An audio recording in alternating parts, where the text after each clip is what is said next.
चलिए अब स्टार्ट करते हैं इकोलॉजी का हमारा एक और इम्पोर्टेंट टॉपिक। और ये टॉपिक है species interaction. Species interaction.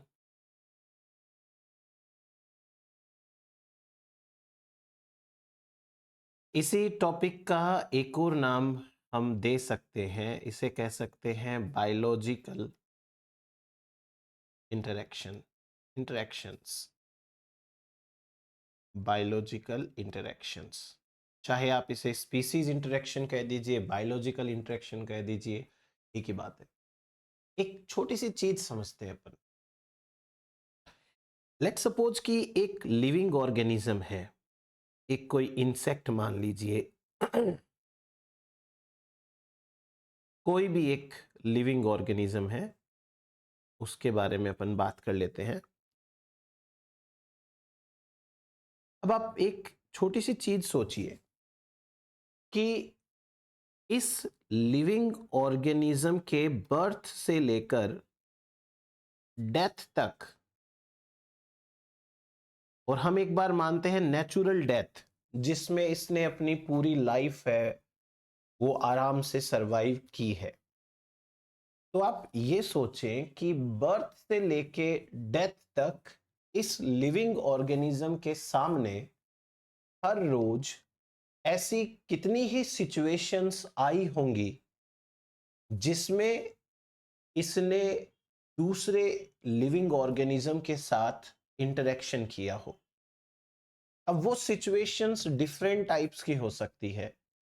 Let's suppose जब इसका बर्थ हुआ तो उस समय इसे शायद अपने पेरेंट्स की जरूरत पड़ी होगी। पेरेंट्स ने इसे बहुत हेल्प करी। हो सकता है इसके पेरेंट्स की डेथ हो गई, जैसे मैंने इंसेक्ट बना दिया है तो most of the time insects के अंदर पेरेंटल जनरेशन की डेथ हो जाती है। तो फिर भी ये इंसेक्ट किसी ना किसी ट्री के लीफ के ऊपर हुआ होगा, जहां इसने लीफ की पत्तियां खाई होंगी, तो प्लांट के साथ में इसकी इंटरेक्शन हुई होगी। जब ये इंसेक्ट बड़ा हुआ तो मे बी इसे अपने प्रीडेटर से बचने के लिए कई बार प्रीडेटर से इंटरेक्शन करनी पड़ी होगी। इसे अपने ही स्पीसीज के दूसरे मेंबर्स के साथ कंपटीशन करना पड़ा होगा फूड के लिए, शेल्टर के लिए। हो सकता है इस इंसेक्ट को अपना फूड खाने के लिए दूसरे पर एज प्रीडेटर अटैक करना पड़ा होगा। मे बी कभी इसके ऊपर कोई वायरल बैक्टीरियल फंगल अटैक हुआ होगा तो इसे पैरासाइट से भी इंटरेक्शन करनी पड़ी होगी, है ना। एंड फाइनली जब ये रिप्रोडक्टिव फेज में था तो इसे मैटिंग पार्टनर के लिए उससे इंटरेक्शन करनी पड़ी होगी।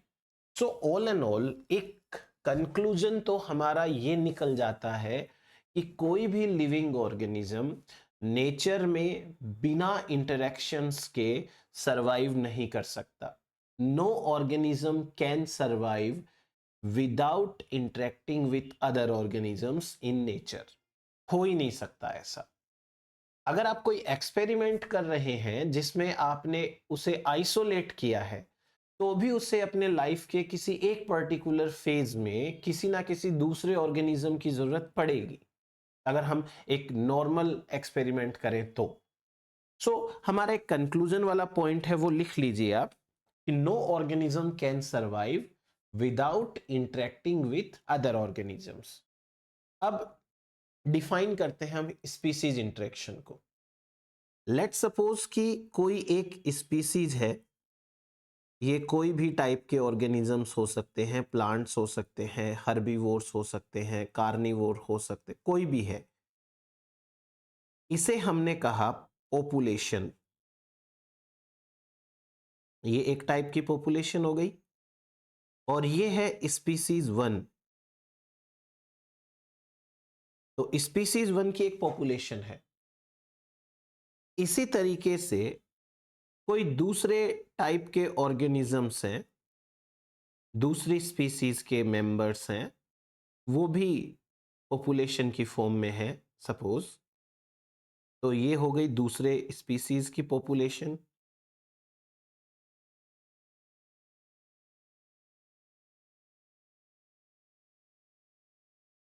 Species to. ठीक है, अब एक छोटी सी बात है, अगर ये दोनों की दोनों पॉपुलेशंस अलग अलग एरिया में है तो इनके बीच कोई इंटरेक्शन नहीं होगी। पर जब कभी भी ये दोनों पॉपुलेशन के मेंबर्स सेम एरिया में आते हैं तो सेम एरिया में आएंगे तो एनी हाउ इन्हें एक दूसरे के साथ इंटरेक्शन करनी पड़ेगी। इसे हम कहते हैं स्पीसीज इंटरेक्शन, इसे हम कहते हैं population interaction, biological interaction. The members of one species interact with the members of other species for any reason, तो उसे हम कहेंगे इंटरेक्शन। आप लिखें इसकी डेफिनेशन, लिखिए, how one organism, how one organism और population, how one organism or population respond to other organism or population, respond to other organism or population when they interact with each other, when they interact with each other, तो कैसे respond करते हैं, इसे ही biological interaction कह देंगे अपन। Now biological interactions को हम दो बेसिस पर डिवाइड करते हैं। इंटरेक्शंस जो हैं इनको हम दो बेसिस पे डिवाइड करेंगे। पहला है बेस्ड अपॉन आउटकम, कि उस इंटरेक्शन का फाइनल आउटकम क्या आ रहा है, और दूसरा है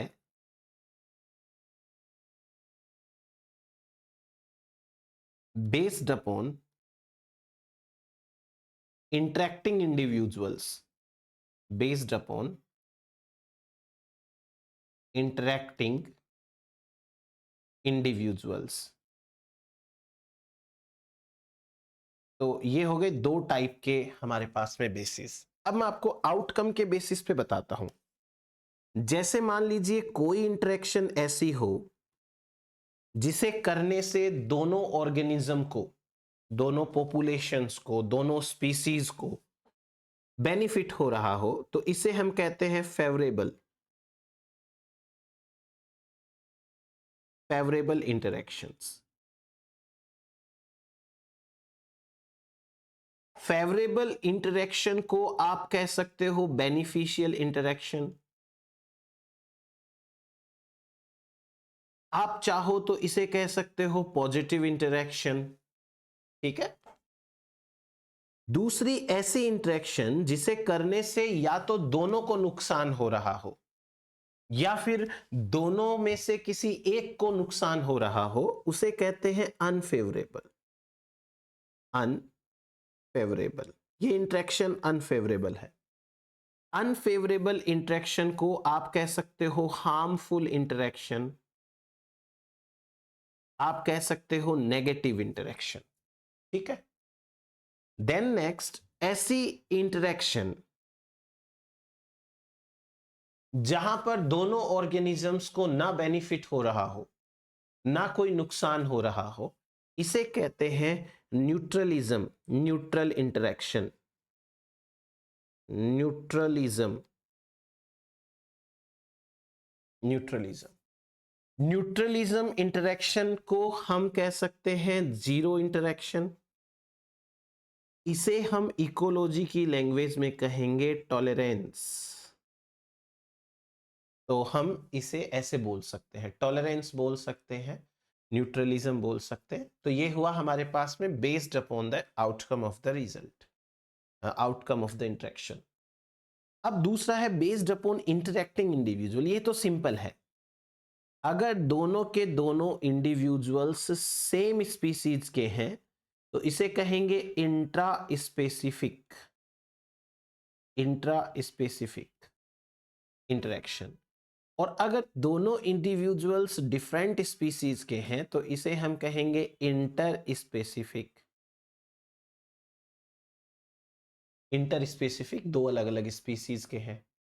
तो ये हुआ हमारे पास में इंटरेक्शंस के टाइप। अभी बहुत ज्यादा डिटेल में हमने नहीं बोला है कुछ भी, आगे बात करते हैं।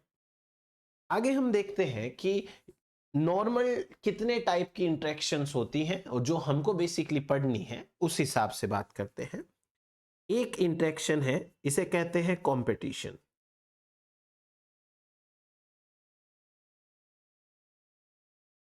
एक इंटरेक्शन है, इसे कहते हैं म्यूचुअलिज्म।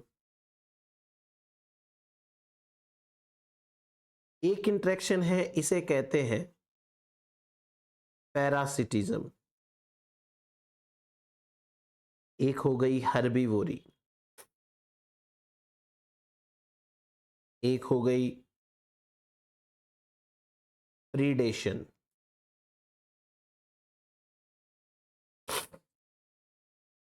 एक इंटरेक्शन है, इसे हम कह सकते हैं एमेंसेलिज्म।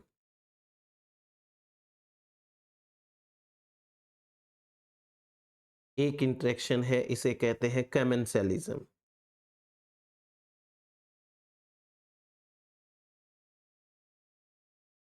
एक इंटरेक्शन है, इसे कहते हैं न्यूट्रलिज्म।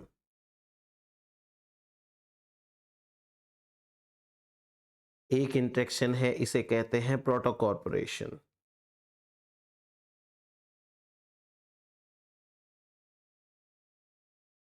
ठीक है, ऑलमोस्ट सारी की सारी आ गई। ठीक है, आ गई।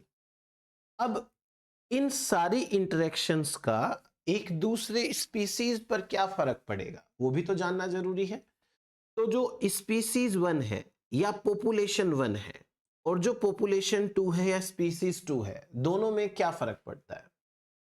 जब कंपटीशन होती है तो दोनों स्पीसीज को नुकसान होता है, तो ये दोनों ही स्पीसीज के लिए नेगेटिव नेगेटिव टाइप की इंटरेक्शन हो गई। एक को कम नुकसान हो सकता है, दूसरे को ज्यादा नुकसान हो सकता है। ऐसा हो सकता है किसी को जो है वो ज्यादा लॉस हो गया, किसी को कम लॉस हो गया, बट लॉस तो दोनों को हो गया। म्यूचुअलिज्म एक ऐसी इंटरेक्शन है जिसको करने से दोनों को फायदा होता है, and this type of interaction is a must type of interaction. ये करनी भी जरूरी है। Without this both the organisms और both the species can not complete their life. जैसे कि लाइकेन्स है, लाइकेन्स में फंजाई एंड एल्गी दोनों अगर एक साथ नहीं होंगे तो उनकी लाइफ कंप्लीट नहीं हो पाएगी। तो it is a kind of must interaction, दोनों को बेनिफिट भी है। आगे बात करेंगे पैरासिटिज्म। एक पैरासाइट है, एक होस्ट है। जो पैरासाइट होगा उसे फायदा मिलेगा, उसे रिसोर्स मिलेगा, और जो होस्ट होगा उसकी ग्रोथ के ऊपर नेगेटिव इफेक्ट पड़ेगा। तो एक के लिए नेगेटिव है, एक के लिए पॉजिटिव। हाँ, हमने ऊपर स्पीशीज को स्पेसिफाई नहीं कर रखा, हमने कहा लेट्स से स्पीशीज वन है, स्पीशीज टू है, तो इसमें आप पॉजिटिव नेगेटिव नेगेटिव पॉजिटिव लिख सकते हो, दैट डजंट मैटर। आपको बस इतना सा ध्यान रखना है कि कौन सा क्या है। देन नेक्स्ट देखिए herbivory. In case of herbivory, एक है herbivore animal, let's say deer है, और एक प्लांट है। डियर जब प्लांट को खाएगा तो डियर को फूड मिलेगा, एनर्जी मिलेगी, बट जिस प्लांट को वो खा रहा है उस प्लांट को अपने रिसोर्सेज का लॉस होगा। Then predation. प्रीडेशन में एक शेर है, एक हिरन है। अब शेर है उसको तो फूड मिल गया, लेकिन जो हिरन है उसकी तो जान चली गई, तो एक के लिए नेगेटिव हो गया। एमेंसलिज्म। एमेंसलिज्म जैसे कि बैक्टीरिया है वो एंटीबायोटिक रिलीज कर रहा है, let's say Penicillium, Penicillium notatum है, वो पेनिसिलिन एंटीबायोटिक रिलीज कर रहा है। पेनिसिलिन एंटीबायोटिक रिलीज करने से उसे तो कोई फायदा नहीं है, पर बैक्टीरिया उसकी प्रेजेंस में नहीं ग्रो कर सकता। एक को कोई फायदा नहीं है पर दूसरे को नुकसान ही नुकसान है। इसका जस्ट उल्टा होता है कमेंसलिज्म। लेट सपोज कि ऑर्किड प्लांट है, वो मैंगो ट्री के ऊपर ग्रो कर रहा है। ऑर्किड प्लांट मैंगो ट्री पे ग्रो करेगा तो ऑर्किड प्लांट को तो होगा बेनिफिट, बट मैंगो ट्री है उसको ना फायदा है ना नुकसान है। इधर लिख लेते हैं जीरो पॉजिटिव। मैंगो ट्री को no profit no loss, but orchid है उसे एक रहने के लिए घर मिल गया, उसे रहने के लिए एक शेल्टर निश मिल गया, उसे फायदा है। सिमिलरली न्यूट्रलिज्म, नाम से स्पष्ट है, न्यूट्रलिज्म मींस 0-0। और finally protocooperation, protocooperation is a kind of positive interaction, but it is not the most type of interaction। ये करनी जरूरी नहीं है। इसके हम बहुत सारे अच्छे अच्छे एग्जाम्पल्स के साथ पढ़ेंगे, अभी एक बार आप इतना समझिए। तो ये तो आप लोगों ने पहले भी पढ़ रखा होगा, आइगन वैल्यूज वगैरह होती हैं, ये दोनों स्पीसीज को क्या नुकसान क्या फायदा हो रहा है उसके हिसाब से। चलिए अब हम स्टार्ट करते हैं कंपटीशन। एक सबसे कॉमन कह लीजिए, सबसे इंपॉर्टेंट टाइप की एक इंटरेक्शन कह लीजिए, कंपटीशन।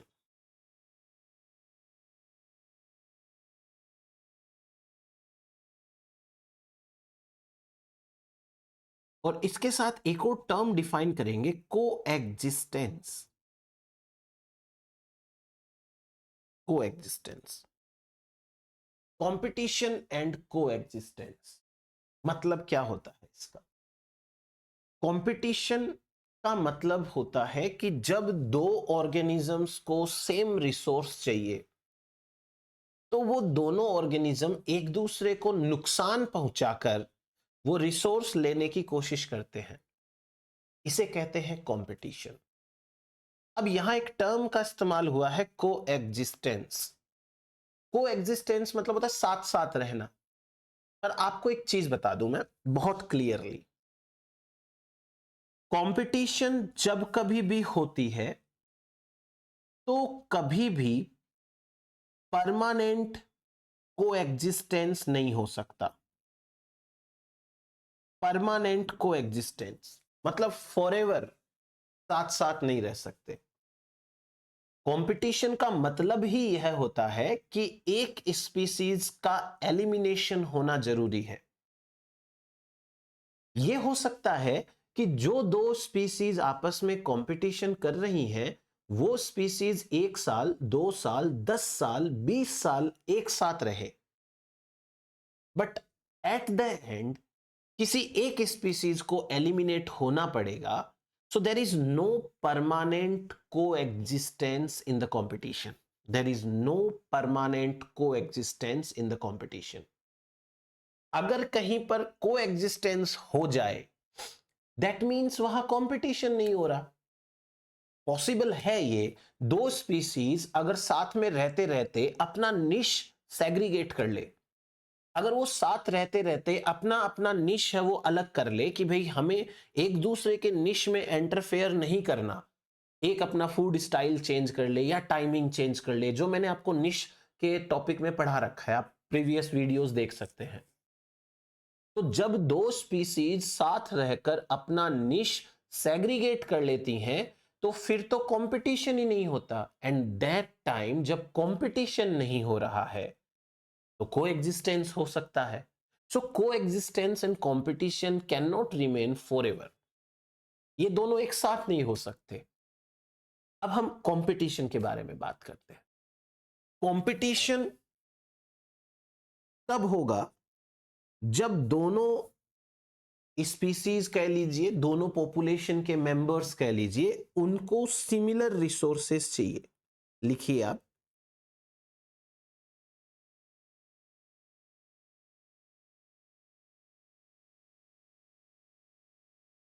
सिमिलर रिसोर्स लिखो। When to organisms compete for the similar resources, compete for the similar resources, the interaction is harmful for both. The interaction is harmful for both. दोनों के लिए ये interaction harmful interaction होती है। Next अपन बात करते हैं, there are two types of competition. There are two types of competition. पहली है इंटर स्पेसिफिक इंटर स्पेसिफिक का मतलब होता है between two species,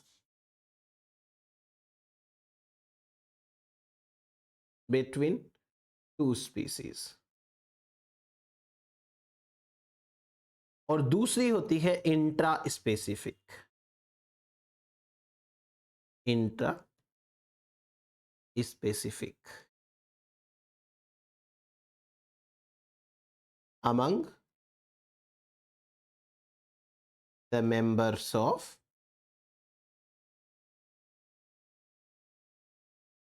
same species. ये तो पता ही है, सेम स्पीसीज के मेंबर्स हैं उनके बीच में हो जाए इंटरेक्शन, कंपटीशन, तो वो इंट्रा स्पेसिफिक। खैर ये तो सिंपल सी बात है। अब हम एक बार एक आइडिया लेते हैं about the types of competition.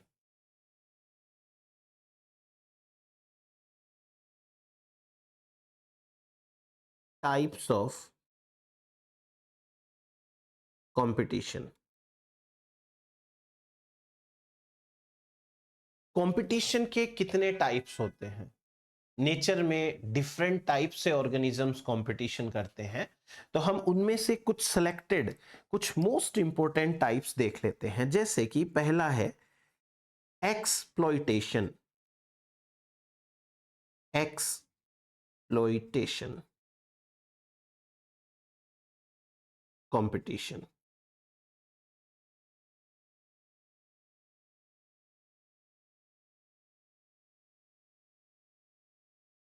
Exploitation competition, नाम से देखो कितना अच्छे से समझ में आ रहा है। एक्सप्लॉइट करना, रिसोर्स को एक्सप्लॉइट करना, बिना एक दूसरे के सामने आए रिसोर्स को एक्सप्लॉइट करना, इसे कहते हैं एक्सप्लॉइटेशन कंपटीशन। जहां पर दो स्पीसीज के मेंबर्स एक दूसरे के सामने नहीं आते, पर एक एरिया में रहते हैं, एक ही टाइप का रिसोर्स यूटिलाइज करते हैं। अब मैं आपको एक एग्जांपल के साथ समझा देता हूं, बहुत इजी है ये, कोई दिक्कत नहीं है। एक बर्ड है ऑल और एक बर्ड है हॉक, ठीक है, ऑल एंड हॉक। और मुझे उम्मीद है कि इतना नाम लेते ही आपको सारी चीज क्लियर भी हो गई है। ऑल है वो एक्टिव होता है नाइट में, एक्टिव इन नाइट। और हॉक है, ये कब एक्टिव होता है? Active in day. बताइए। अब मान लीजिए कि कोई दूसरा एनिमल है जिसकी डेथ हो गई है, तो कोई डेड बॉडी है, ये कोई डेड बॉडी है, दोनों के दोनों फीड तो इसी पे करेंगे, पर ये दिन के टाइम में एक्टिव है, ये नाइट के टाइम में एक्टिव है, एक दूसरे के सामने तो आ ही नहीं पाए, और ये सेम रिसोर्सेस को यूटिलाइज कर रहे हैं। तो अब यहां पर एक सिंपल सी बात क्या होगी कंक्लूजन वाली? सिंपल सी बात यह है कंक्लूजन वाली कि जिस ऑर्गेनिज्म को मौका मिलेगा, जिस स्पीसीज को रिसोर्स एक्सप्लॉइट करने का मौका मिलेगा, वह स्पीसीज सबसे ज्यादा एक्सप्लॉइट करेगी। अगर रात को किसी की डेथ हो गई, तो रात को तो हॉक को दिखेगा नहीं, तो रात को तो ऑल क्या करेंगे, उस बॉडी को जितना ज्यादा वो खा सकते हैं उतना खाएंगे। तो दिन होते होते जितनी डेड बॉडी बचेगी, हॉक उसी को खा पाएंगे। और इसका उल्टा कर लो, मान लो कोई एनिमल की डेथ है वो दिन में हो गई, अब दिन में तो हॉक अवेलेबल है, तो हॉक क्या करेंगे, उस डेड बॉडी को जितना ज्यादा खा सकते हैं खाएंगे, बचेगी रात को तो ऑल के हाथ आएगी। दोनों ऑर्गेनिजम्स ने एक दूसरे के सामने आए बिना सेम रिसोर्स को कम कर दिया दूसरे के लिए। दिन में मौका मिला हॉक को, तो हॉक ने खा लिया, ऑल को नहीं मिल पाया, और ऑल को मौका मिला तो हॉक को कम मिल पाएगा। तो ये हो गया एक्सप्लॉइटेशन कंपटीशन। डायरेक्ट सामने नहीं आना है, सेम रिसोर्स को यूटिलाइज करना है। चलिए लिखिए इसके अंदर, organisms compete indirectly for the same resource, organisms compete indirectly for the same resource without facing each other. Without facing each other, बिना फेस किए हुए एक दूसरे को ये सेम जो है वो फीड करेंगे। क्लियर? नेक्स्ट बात करते हैं। अब इस इंटरेक्शन में क्या होता है, लिखिए, each species tries to consume, each species tries to consume as much as it can, जितना खा सकती है उतना खाने की कोशिश करेगी, जितना खा सकती है उतना ये खाने की कोशिश करेगी। चलिए नेक्स्ट बात करते हैं। देखिए, it is the least common type of interaction in nature. It is the least common type of interaction in nature. Nature में सबसे कम होने वाली इंटरेक्शन है। दूसरी देखिए, दूसरे टाइप की इंटरेक्शन है, इसे कहते हैं interference. Interference competition.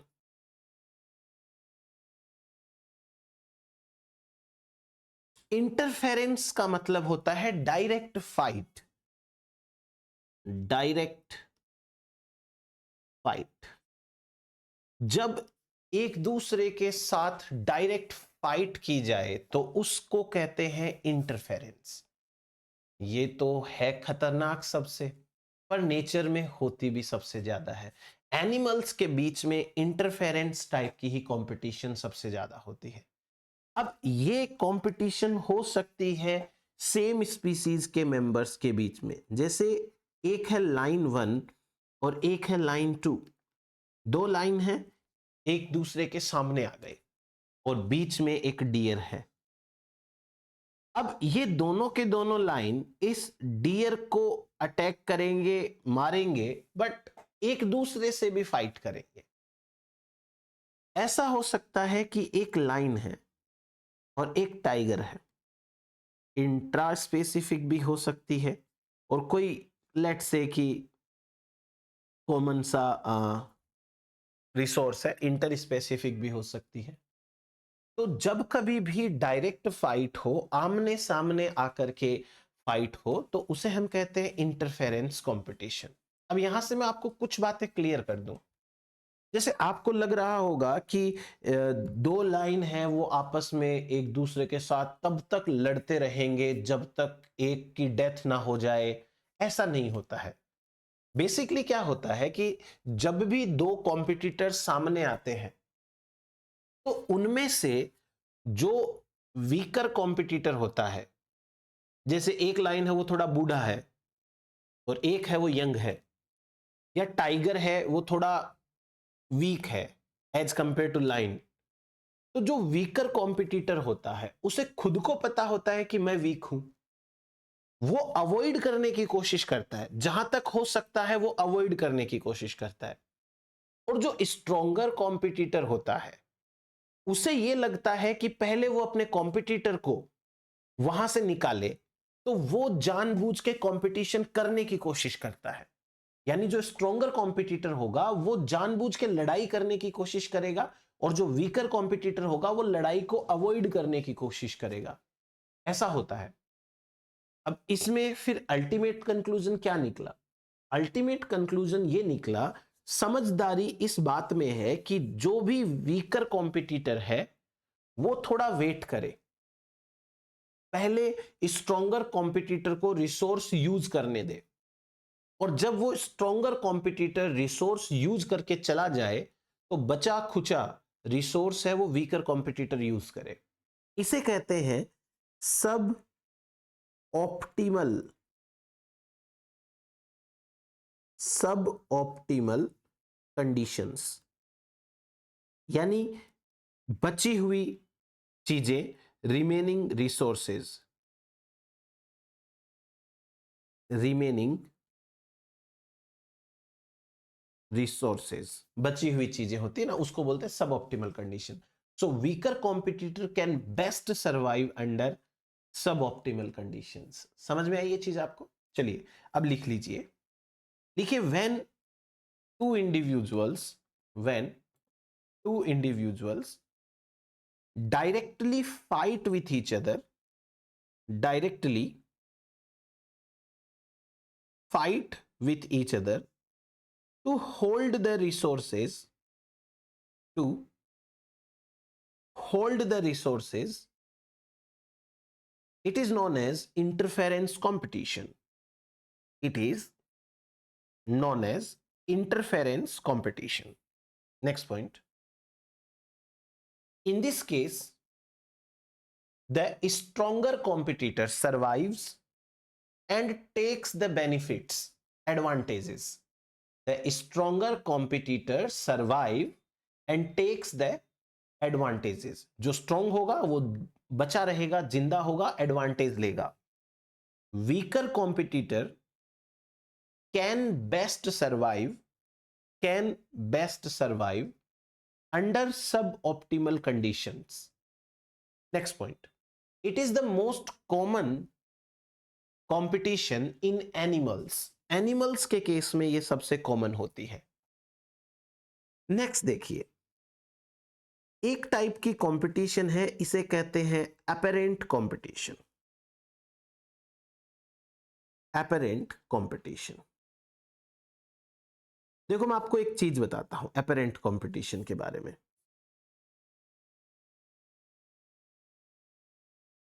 Apparent competition में क्या होता है? अपरेंट कंपटीशन एक सिंपल सी बिजनेस स्ट्रेटेजी जैसी है.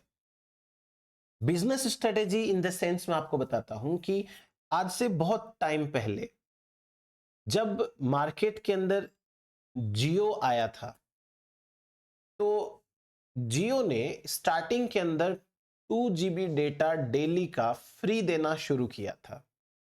Unlimited voice calls, 2 GB data एकदम से फ्री.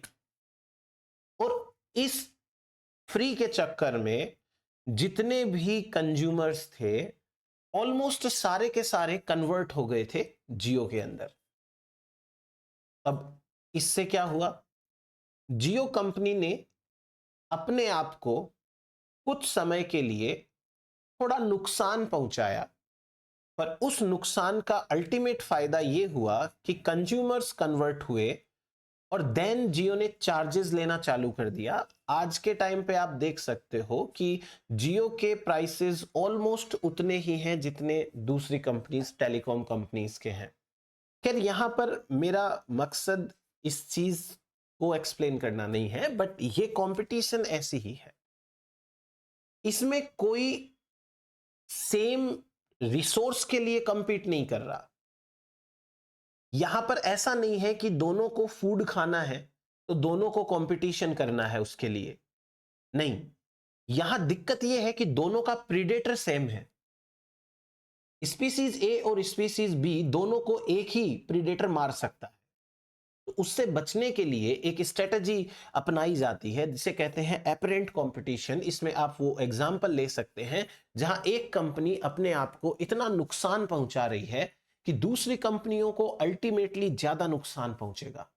उन्होंने तो रिकवर कर लिया वापस से, पर जितने कस्टमर्स उनके टूटे हैं वो नुकसान उनके लिए लाइफ टाइम रहेगा. तो ये है अपरेंट कंपटीशन. अब मैं आपको एक एग्जांपल बताता हूं. जैसे देखिए, एक स्पीसीज ए है, एक स्पीसीज बी है. Species A, species B.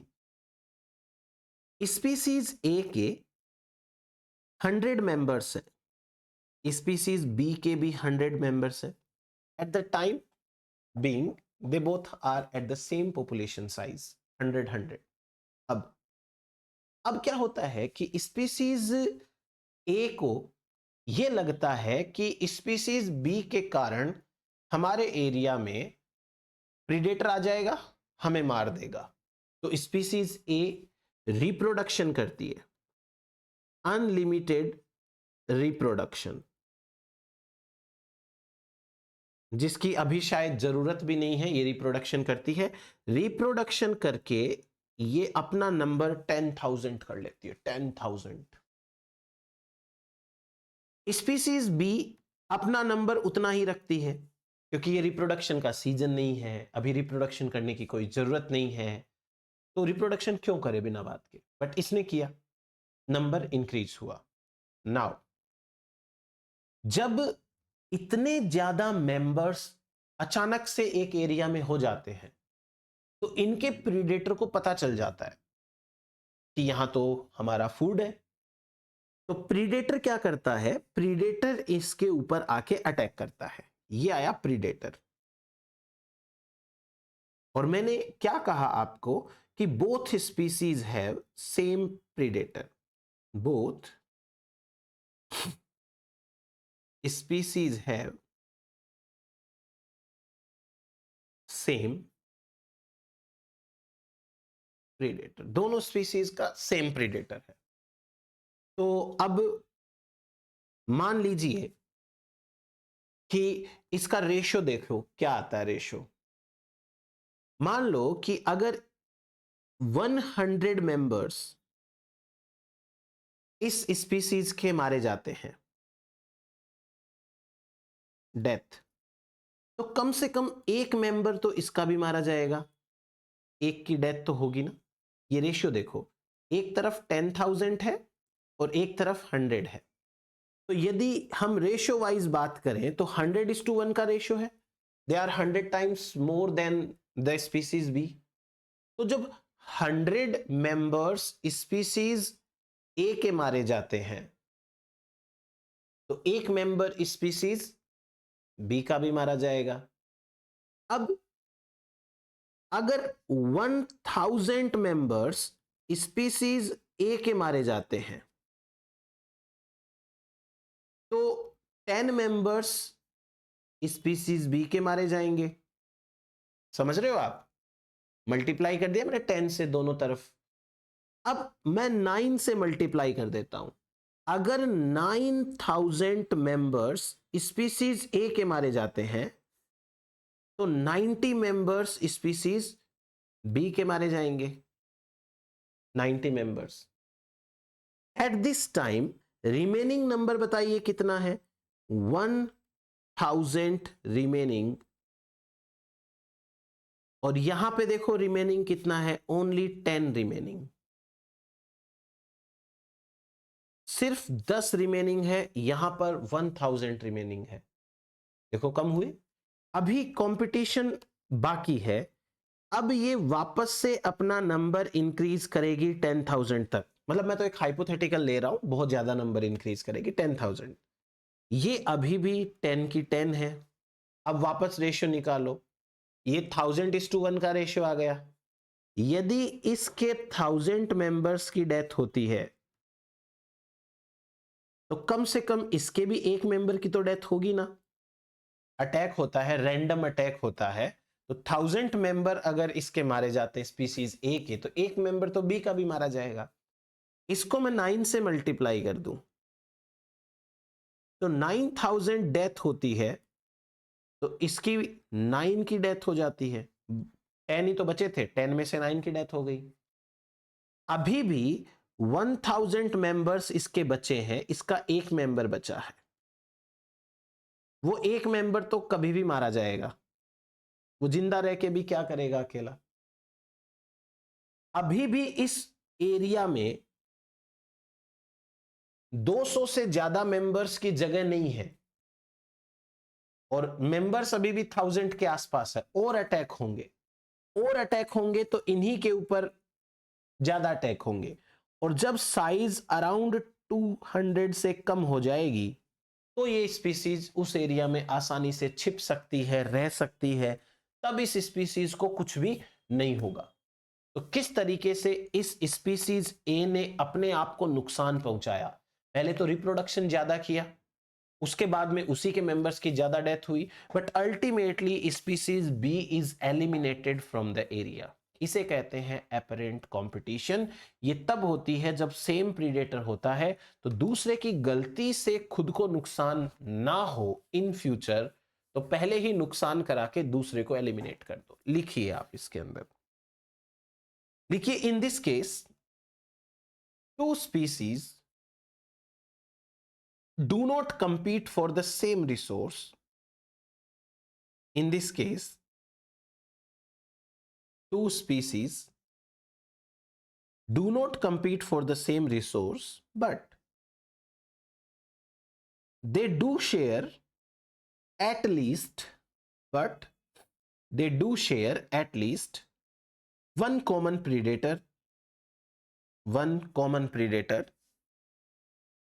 Next point. In this case,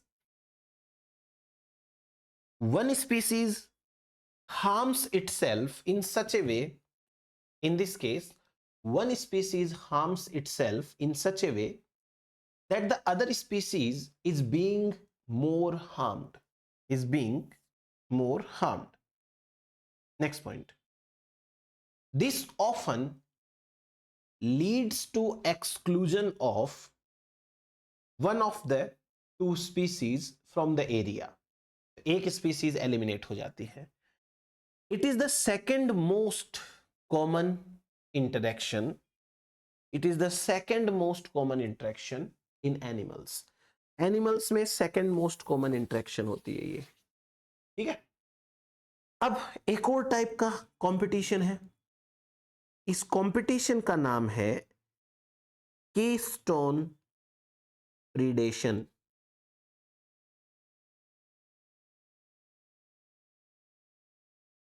keystone predation. अब कीस्टोन प्रीडेशन है वो क्या होता है? देखो बहुत सिंपल सा ये. मान लीजिए कि एक है माइस और एक है रैबिट. दोनों आपस में लड़ते रहते हैं, दोनों की आपस में कंपटीशन चलती रहती है. अब यहां पर आया एक फॉक्स और फॉक्स को रैबिट ज्यादा पसंद है क्योंकि रैबिट है वो बड़ी साइज का है. As compare to mice easily हाथ आ जाता है. तो फॉक्स क्या करता है? रैबिट ही रैबिट को ज्यादा मारता है. हालांकि फॉक्स इस माइस को ऊपर भी अटैक करेगा, बट ज्यादा फॉक्स जो है वो रैबिट पे अटैक करते हैं. ये दोनों आपस में लड़ रहे थे और फॉक्स ने आके क्या किया? दोनों में से एक को वहां से एलिमिनेट कर दिया. इसका मतलब हम ये भी कह सकते हैं ना, इनडायरेक्टली फॉक्स ने माइस को फायदा पहुंचाया. दो कोई कॉम्पिटिटर्स हैं, ठीक है, और एक कोई अलग ही प्रीडेटर आया और उसने क्या किया?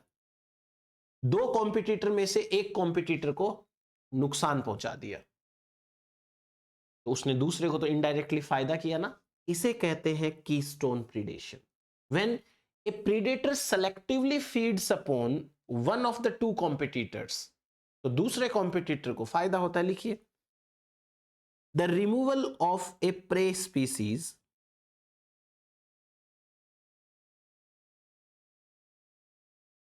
the removal of a prey species by the predator indirectly benefits the other competitor. Indirectly benefits the other competitor. It is the most common indirect effect. अब मोस्ट कॉमन इनडायरेक्ट इफेक्ट इसको बोला गया है. चीज समझ में आई? अब मैं आपको एक चीज बताता हूं, चारों को ध्यान से देखिए. चार टाइप की है इंटरेक्शन. पहला, एक्सप्लॉइटेशन. यहां कोई प्रीडेटर इन्वॉल्व नहीं है. No predator involve. यहां कोई प्रीडेटर इन्वॉल्व नहीं है. दूसरा देखिए, इंटरफेरेंस कंपटीशन. सामने आके लड़ाई करना. No predator involve. Predator involve. तीसरा देखिए, apparent. Same predator, predator involve. और चौथा देखिए, प्रे स्पीसीज, फॉक्स है, प्रीडेटर, प्रीडेटर इन्वॉल्व. दो में प्रीडेटर इन्वॉल्व नहीं है और दो में प्रीडेटर इन्वॉल्व है. सही है. अब मैं आपको बताता हूं स्पीसीज इंटरेक्शन के मॉडल्स।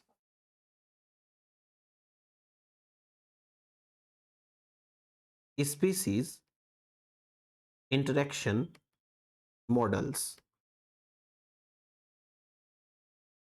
कौन कौन से मॉडल्स हैं? देखिए, मॉडल समझने से पहले आपको 4 साइन समझने हैं, बहुत जरूरी। जब कभी भी इस तरीके का साइन आए, सॉलिड लाइन और दोनों तरफ तीर के निशान, इसे कहते हैं डायरेक्ट इनहिबिशन, यानी डायरेक्ट नुकसान पहुंचाना। इनहिबिशन, डायरेक्ट इनहिबिशन होता है ये। जब इस तरीके का आए उसे कहते हैं इनडायरेक्ट इनहिबिशन। जैसे अपरेंट के वो उसमें आएगा, अपरेंट में भी आएगा, एक्सप्लॉइटेशन में भी आएगा। Indirect inhibition, inhibition. जब एक तरफ एरो का निशान हो और सॉलिड लाइन हो ऐसे, इसे कहते हैं डायरेक्ट बेनिफिट, डायरेक्ट बेनिफिट। और जब इस तरीके से हो, डैश डैश डैश और ये एरो का निशान हो, इसे कहते हैं इनडायरेक्ट बेनिफिट, इनडायरेक्ट बेनिफिट। ठीक है, तो ये तो पहले ये 4 साइन है वो आपको लर्न करने पड़ेंगे, इसके बाद हम आगे बढ़ पाएंगे। आगे देखिए क्या होता है। मैं आपसे ये कहूं कि एक स्पीसीज है ए और एक स्पीसीज है बी, और ये एक दूसरे को डायरेक्ट नुकसान पहुंचा रही है, इस तरीके से डायरेक्ट नुकसान। तो ये कौन से टाइप की कंपटीशन होनी चाहिए? पहला है एक्सप्लॉइटेशन, उसमें तो सामने ही नहीं आते एक दूसरे के, वो तो नहीं हो सकती। एपरेंट है, उसमें भी एक दूसरे के सामने नहीं आते। कीस्टोन प्रीडेशन है, उसमें तो प्रीडेटर होता है, इसमें तो प्रीडेटर नहीं लिखा मैंने। तो ये कौन सी हुई? Interference, interference type of competition. Clear? दूसरा देखो, दूसरा है एक रिसोर्स है, आर का मतलब होता है रिसोर्स, आर फॉर रिसोर्स। ठीक है, रिसोर्स तो सब में ही होगा। और 2 स्पीसीज है ए एंड बी। रिसोर्स इन दोनों को बेनिफिट देता है, तो एरो देखो कैसा बनाया मैंने, डायरेक्ट बेनिफिट वाला। रिसोर्स खाएंगे, खाना खाएंगे तो बेनिफिट ही होगा दोनों को, पर दोनों एक दूसरे के सामने नहीं आते, इनडायरेक्ट रूप से, इनडायरेक्ट वे में एक दूसरे को नुकसान पहुंचाते हैं, इनडायरेक्ट इनहिबिशन। तो ये कौन सा होना चाहिए? First of all exploitation indirect होता है, एपरेंट इनडायरेक्ट होता है। कीस्टोन प्रीडेटर्स, प्रीडेशन में प्रीडेटर होता है, यहां प्रीडेटर नहीं है, रिसोर्स है। एपरेंट में भी क्या होता है? प्रीडेटर होता है। अब 2 बचे, एक्सप्लॉइटेशन, इंटरफेरेंस। क्या होगा? एक्सप्लॉइटेशन।